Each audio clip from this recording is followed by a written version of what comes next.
ball game. What's good, guys? Welcome back to the Shonen Hoops Pod. Your boy Aim, Welcome. and of course, boy Omar. Here we go. Point guard, shooting guard, done. Small forward, shooting guards was kind of reckless. Some people got disrespected. Some people were way overrated on some lists.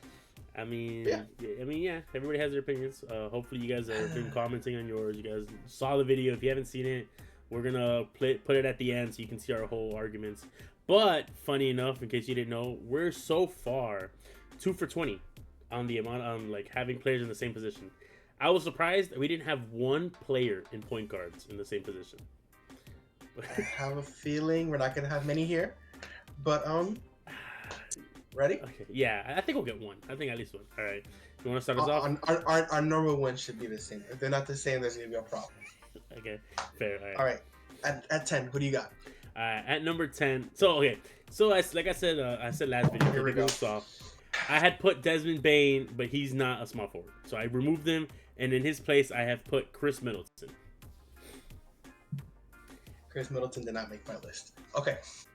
So the reason why I put, even though he was like a last minute addition, I do believe that Chris Middleton should be in the top 10 just because of, maybe not because so much of his career last season, because he's been dealing with so much injuries, and I'm the type of person that doesn't hold injuries against like people.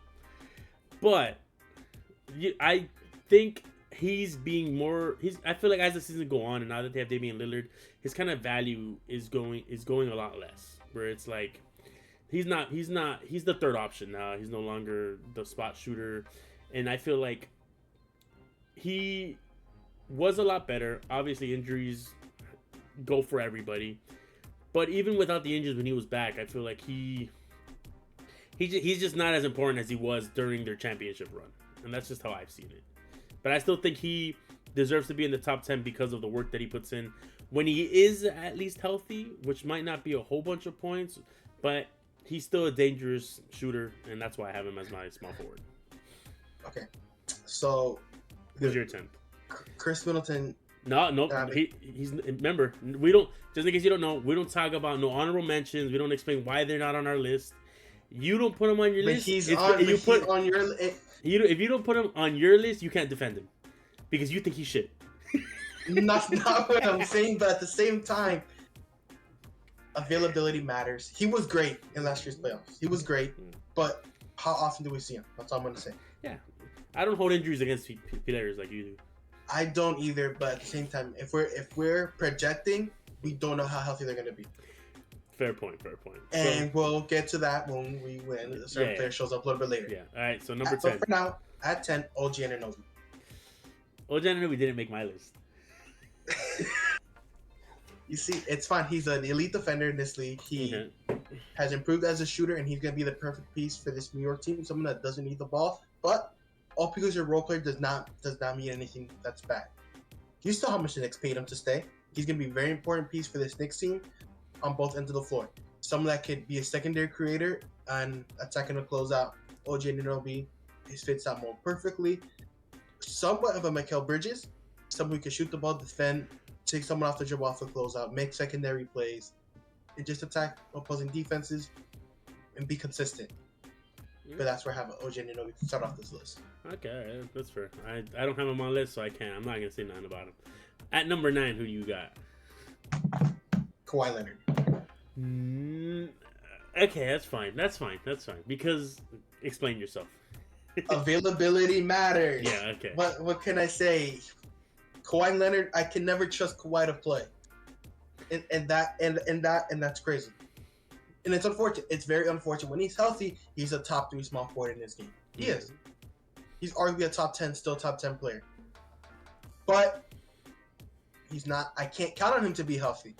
And especially this year, where I'm not expecting the Clippers to do a damn thing, I don't think Kawhi Leonard is going to play that many games. But it doesn't, like, I don't see Kawhi's not going to be there. He's great defensively, shooter, could create his own shot, create for his teammates. You know, the list goes on for what a great player he is, but you can't, for 45 games this coming up here, there's people ahead of him that are sending on this list that I just have over him. Okay, fine. Valid. I have him a little bit higher, but when I get to him, I'll explain why. All right. So my number 9 was honestly, I put him there because I did enjoy seeing him play. I have Franz Wagner as number I'm one. sorry. I don't need to listen to this I'm fanboy. sorry. We're no longer big old NBA or freaking. We're Shonen hoops I'm now, buddy. sorry. Ain't no way you're gonna tell me that I got that freaking choked it up in the 7th game. Nah, bro. Nah, you're not telling me. You're not telling me that. You're not telling me that. It doesn't. Okay. Well, my thing is right. Yes, he played really well, but I feel like consistency matters too much. And We're gonna kill him for. I'm not killing him. Number 9 is nothing to laugh at, bro. For his first playoff series, you're gonna kill him. I'm not killing him. I'm respecting him as a number 9. I think there's more people that are better than him that have shown more. And as you, yeah, he's inexperienced. That's why I have him at 9. I think he was not consistent. That's fine. Bro, Okay. Like, okay. I'm giving him his dues. All right. All right. Okay. All right. Go. All right. All right. Go. Go ahead. All right. So my problem with him is his inconsistency. Obviously, it's his first season, making it past the playoffs. Hopefully, they make it again. But you can't have such a choke job. And the thing is, it's not like I'm saying he's still a top 10. He's still a top 10 small forward. I'm not saying that he's worse than all of these guys, but to go up higher, I need to see more. I need to see at least more consistency, and I need players to be wary of him so that way he can help out the number 1 in Paulo Banchero. And I feel like as we see it, and hopefully in this projected season, maybe he'll go up the list as long as I can see some type of consistency and some type of improvement in his game more than what he was in the last one, which was a great improvement. But I think it could. I think he has he has the potential to keep going up. I can't wait. Can't wait to see you smoke. Because I want you to remember your warnings that you need to see more. I can't wait to see who you have above. Yeah, I mean, yeah. Okay. At 8, I have Scott. Was that your number 9? That was your number. That was my number 9. Yeah. Oh, I went first. Who's your number 8? Damn it. My number 8 is DeMar DeRozan. Oh, that's. Okay, because so the reason for that is obviously just because he's gonna have to take his game. Yes, he's old, so that's come and gone. But he's still. What the hell has he done? What the hell has Chicago done in the last couple weeks? Has he been healthy? Yes. And I don't know, but I still think he's better. It's the problem here. The thing is, I think he has more weight that he has to pull by himself now in Chicago. So that's gonna have to make him play better, and he's gonna have to be one of the best small forwards to even keep them in a sense of relevancy of just not being dead last in the East, which is pretty damn hard when you have the Detroit Pistons refusing to give freaking Buffalo wings to people. All right, and again, this is our projections. As DeMar of right DeRozan. Now, I feel like DeMar DeRozan's decline is still a little bit higher than where Franz Wagner's incline is going. DeMar DeRozan did not make my list. That's fine. So who's your 8 then? And I will say, I made this list while he was on the Chicago Bulls, and a lot of that, some of that had to go into it. Maybe now with the Sacramento Kings, an outlook of his game is going to look a lot differently next to actual NBA players that can be healthy, as in Sabonis and De'Aaron Fox. But we will see. Oh shit, he's going to Sacramento. I forgot about that. Yeah, you know what? I'm actually more okay with my thing then. At 8, Scotty Barnes. Okay. So someone him in my list. Okay. Someone who is that good defensively and can play make at the level he can already. He just needs to be able to improve. I don't know that he's a number 1 option for a championship team. That I don't know. I don't know if he's a number 2, but what he can already do it as a number 3 option, that I think he can be. The level of playmaking, push the ball in transition, Ben Simmons-esque. He just needs to continue. Not saying he's not as good as Ben Simmons was. Okay. Yet. Okay. Yet. All right. Okay. But that trajectory of his game, if he's just able to continue to improve on his jump shooting, outside jump shooting, create for himself on the perimeter, then we'll talk what Scotty Barnes could do more in the future. But for now, I think he is growing nicely as a high arcing role player, and that's nothing bad. Yeah. Okay. All right, okay. So we're at 7 now. 7. Brandon Ingram. Okay, man, we're really not gonna get any freaking goods together. I have Kawhi Leonard here at 7. Okay. Because it's kind of the same reason. Well, isn't the same reason where it's like, yes, I will say that he has been improving, at least in the sense of playing more games. We went from 2 years ago where he was fighting injuries and was playing every other game to at least playing every game not every game, but more games. So I'm hoping if he continues to play games, he'll remind everybody why he was able to win championships. I mean, at the same time, like, my thing with Kawhi is, like, yeah, he played in the regular season, but guess what? Couldn't play in the Olympics, couldn't play in the playoffs. That's fair. And it's that's why he's not, at least for me, he didn't break top 5. It's because of that same reasoning of, clearly when you put too much on Kawhi Leonard, he breaks. Like, you know, he just he can't hold, he could no longer piggyback a whole team like he was in the Toronto Raptors. Not saying Toronto Raptors were a garbage team, but without them, he was the number one, clear the number one. His body can no longer carry a load. Exactly. His body just gives out, and it is what it is. You know, it's unfortunate. Mm-hmm. But for me, Brandon Ingram is, I think right now it's his best we're ever gonna see him. An elite scorer, okay defensively. Okay. But even now in New Orleans, he's the odd man out. Okay, fair point. We want New Orleans to offer him to see what Trey Murphy can do. For center to complete the New Orleans Pelicans team, and it's not to say that he's bad, but the question marks around him is, yes, he's a very good scorer. What's the best role for him to play around other great players to contribute to winning? You're not better than Zion, so it's like, how can you play next to Zion? Like, you still have these question marks. Mm-hmm. And another question of it is health as well. Yeah, I'm gonna just piggyback on you and just say now that I have what would the next one be, 7th or 6th? After this, it would be 6. So I'm gonna say that I did have Brandon Ingram at 6. So okay. We're kind of similar on the same concept. I think he deserved a little bit. Same thing of, I feel like he is kind of at the peak of his game, but even then he's finding the struggles of how to play with other people, with all-star level people. And it's like you said, it's been lately hard for him to fit his piece.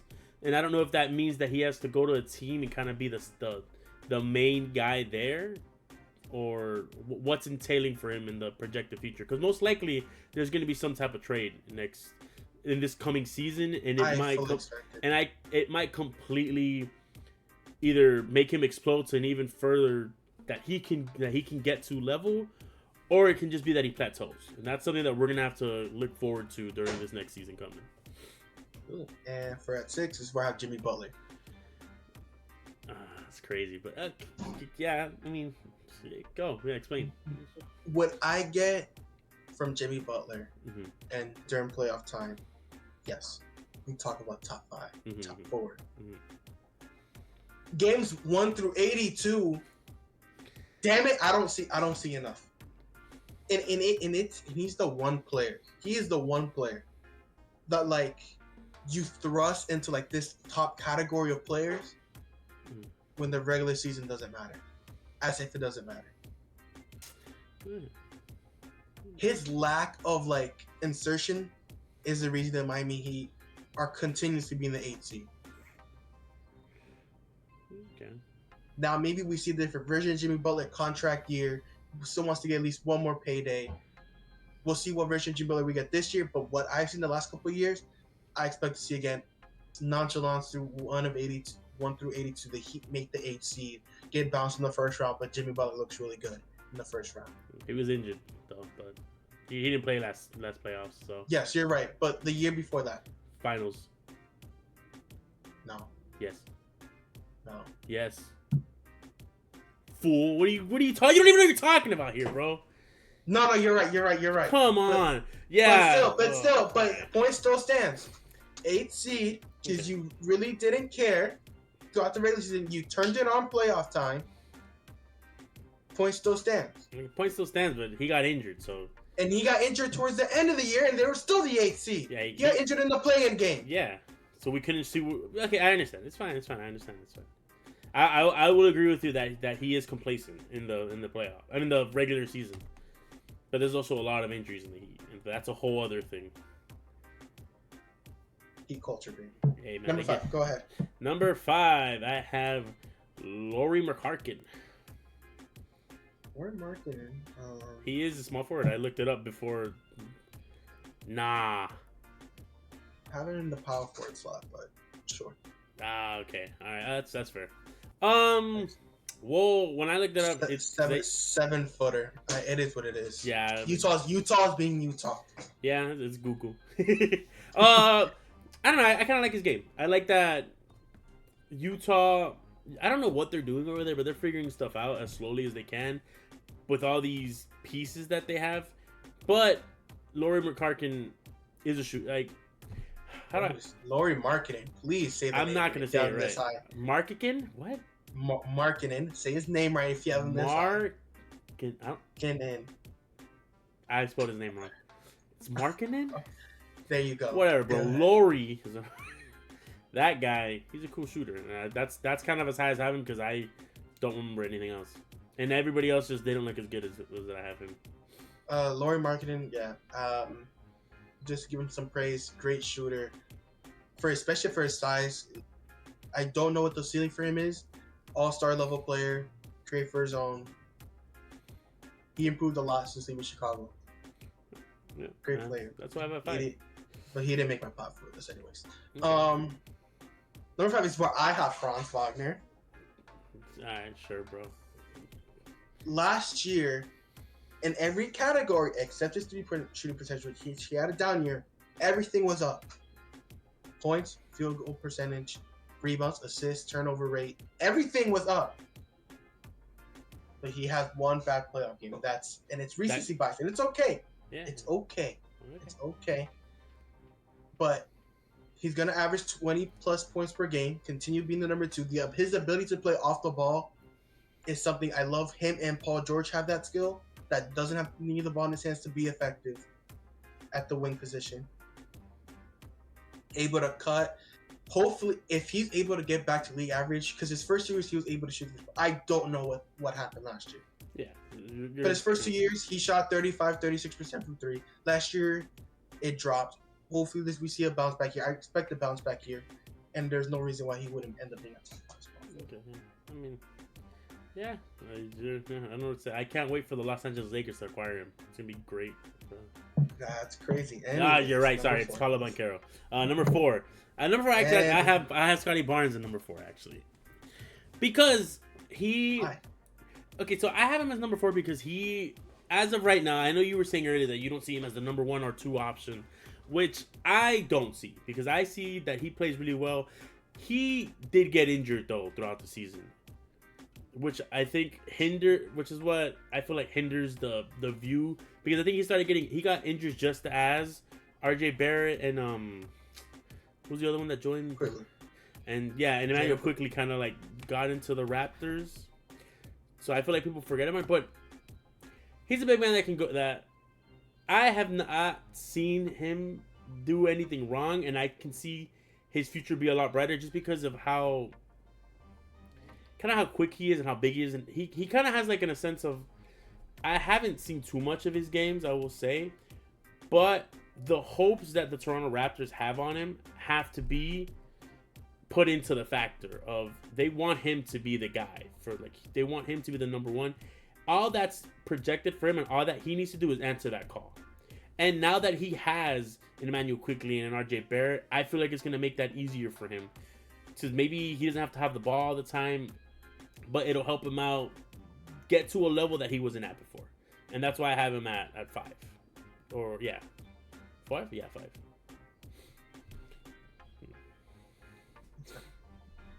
I think part of that has to do with I don't know what his ceiling is. I don't know how high level his jump shooting gets. Mm-hmm. And outside of Giannis, there isn't a great player that can't shoot. Yeah. Right now. Okay. And I like I said, I feel like with these add-ons and getting actually used to playing with them, going through practice and everything, we'll see him explosive a little bit more. So now we're going number 4. Yeah, back in the lot.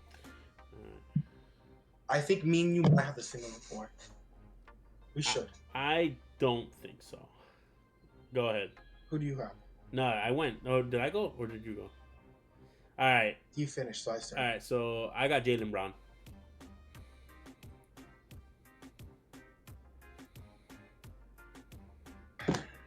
Okay, we're gonna disrespect Jaylen Brown. Go ahead. I'm not disrespecting him. Disrespect Jaylen Brown. I'm not. Go ahead. There's nothing to say. He's great. He's a great player. I feel like there's 3 more people better than in front of him. I feel like he's improved tremendously from what he came, not last season, but the season before, where he fixed his left-hand dribble. He was he the finals MVP this season? Right? I think he won that also. He was. He did it. He had a tremendous postseason. Without him, the Celtics would not have been successful in winning the championship. But I'm biased. Simple as that. Okay. I guess this is where I have Jalen Williams. I don't have Jalen Williams on my list. I completely forgot on him. Yep, don't have him on my list. Wait, who? He completely, J-Dub? Yeah, I don't have him. Nope. What? Yes. Can you at least agree J-Dub would be in this range? Yeah, he's made a jump. He'd actually probably go.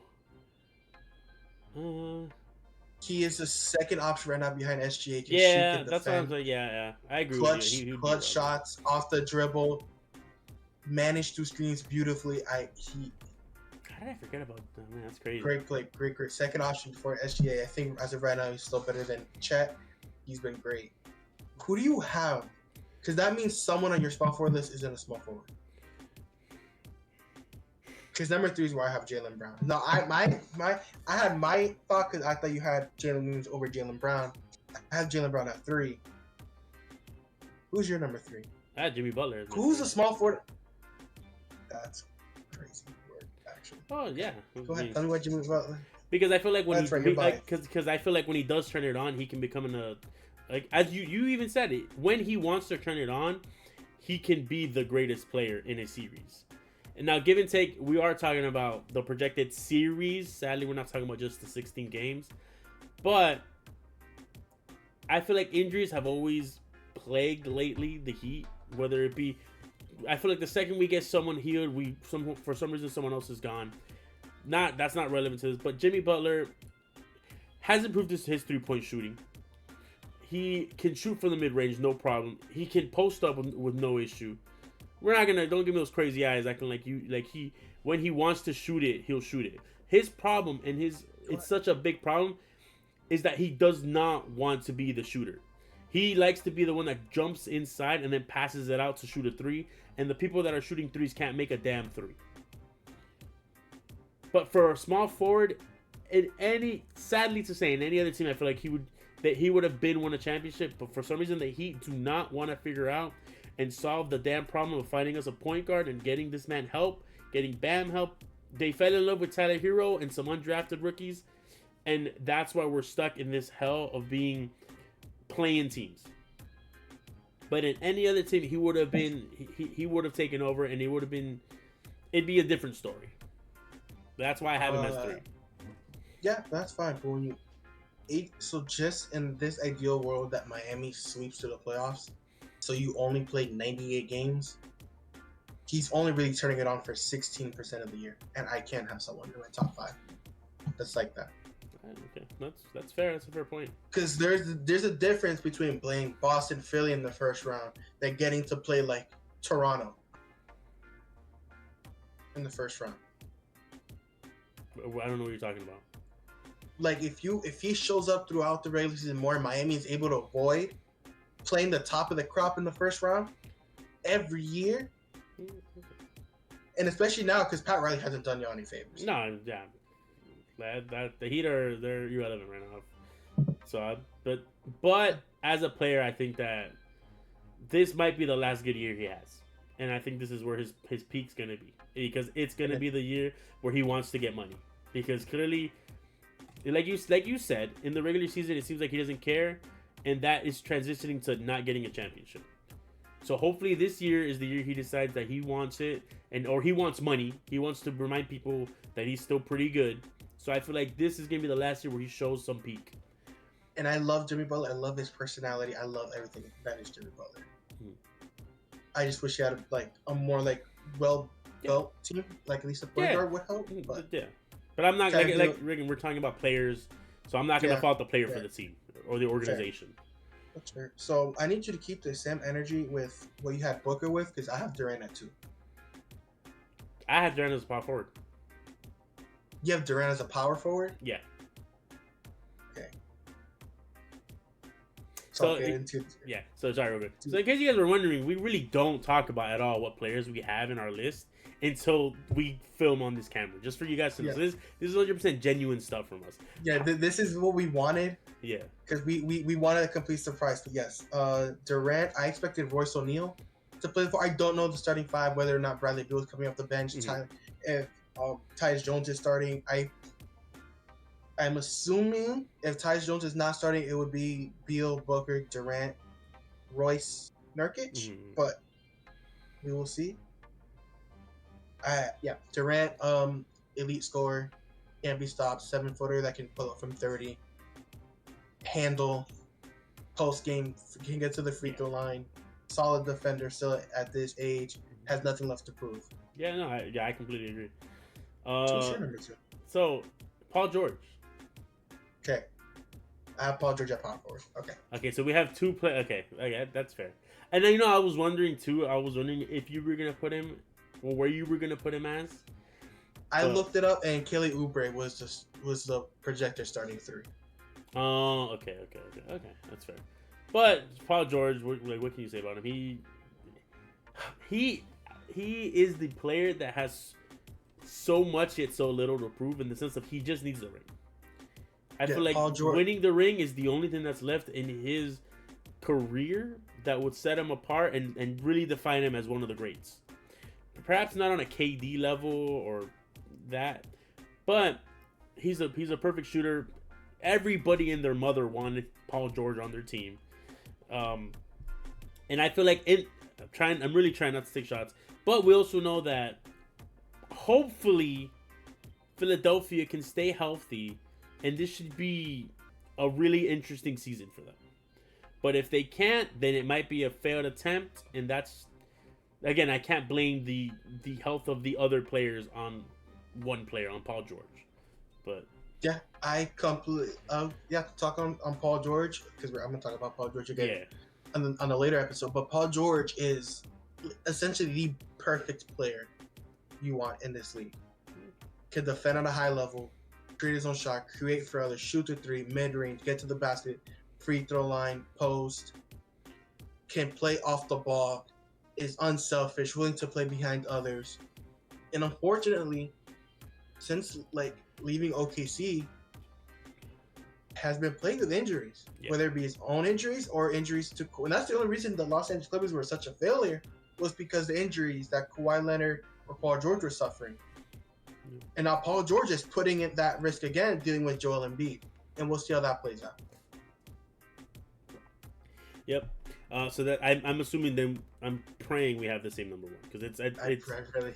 All right, so it's obviously going to be the greatest of all time. Yeah, right? Okay, the GOAT, the king. All right, so we have both LeBron James as number 1. All right, Pookie's that one. Okay. That's crazy to call him that. All right, but yeah, obviously, what's there to say? There's not much. He's the greatest of all time, and when you're a player that is being debated over what everybody's saying is the greatest of all time, which is a man who won 6 rings, and Michael Jordan and LeBron James, it's kind of the same side of the coin.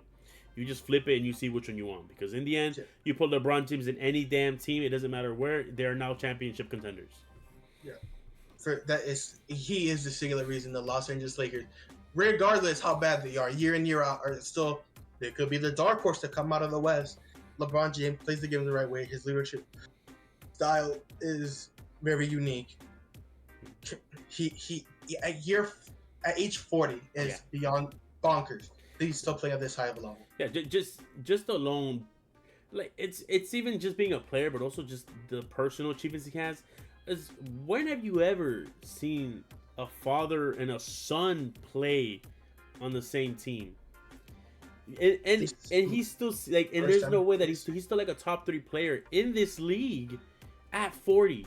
It's just something that we're never gonna see again, and that's obviously why he should be on number 1 for everybody. Absolutely. Alrighty. All right. Well, let us know what you guys think. Who are your small forwards? Let's see what position Durant really plays. Let us know in the comments section down below. See you guys next time. Peace.